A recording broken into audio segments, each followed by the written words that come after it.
អង្គុយម្នាក់ឯងគិតច្រើនមិនឈប់មិនដែលស្គាល់អ្វីដែលហៅថាក្តីសុខសោះឡើយយល់តែក្នុងភាពស្ងប់ស្ងាត់ទើបចិត្តខ្ញុំរាយមីទៅឆ្ងាយកាន់តែចាស់ទៅជោគជ័យហាក់នៅឆ្ងាយរកផ្លូវទៅមិនឃើញ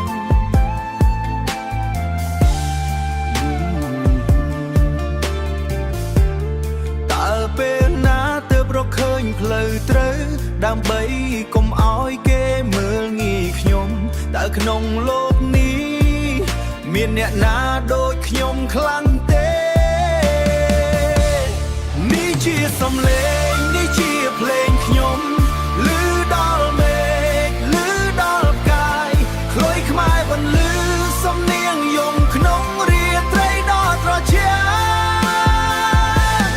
ដើរទាំងត្រដាបត្រដួលក្នុងភាពងងឹត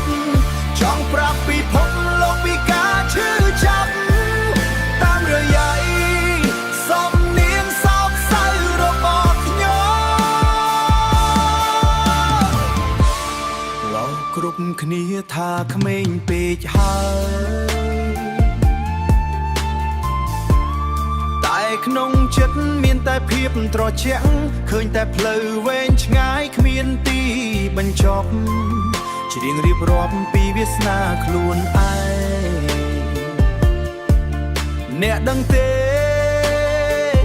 នេះជាជីវិតខ្ញុំគ្មានអ្នកណាយល់ពីចិត្តខ្ញុំឡើយមិនពេកហើយតែក្នុងចិត្តមានតែភាពត្រជាក់ឃើញតែផ្លូវវែងភាពបញ្ចប់ឃើញតែផ្លូវវែងឆ្ងាយគ្មានទីបញ្ចប់ច្រៀងរៀបរាប់ពីវាសនាខ្លួនឯងគ្រប់គ្នាថាក្មេងពេកហើយតែក្នុងចិត្តមានតែភាពត្រជាក់ឃើញតែផ្លូវវែងឆ្ងាយគ្មានទីបញ្ចប់ច្រៀងរៀបរាប់ពីវាសនាខ្លួនឯងច្រៀងរៀបរាប់ពីវាសនាខ្លួនឯងអ្នកដឹងទេនេះជាជីវិតខ្ញុំគ្មានអ្នកណាយកពីចិត្តខ្ញុំឡើយនេះជាសំឡេងនេះជាភ្លេងខ្ញុំឮដល់មេឃឮដល់ផ្កាយខ្លុយខ្មែរបន្លឺសំនៀងយំក្នុងរាត្រីដ៏ត្រជាក់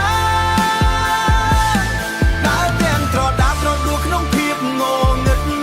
ចង់ប្រាប់ពិភពលោកពីការឈឺចាប់តាមរយៈសំនៀងសោកសៅរបស់ខ្ញុំអូយហាគ្មានអ្នកណាមើលឃើញខ្ញុំទេ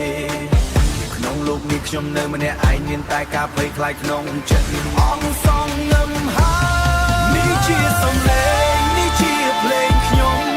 ឮដល់មេឃឮដល់ផ្កាយខ្លុយខ្មែរបន្លឺត្រដួលក្នុងភាពងងឹតតាមរយៈសំនៀងសរសើររបស់ខ្ញុំ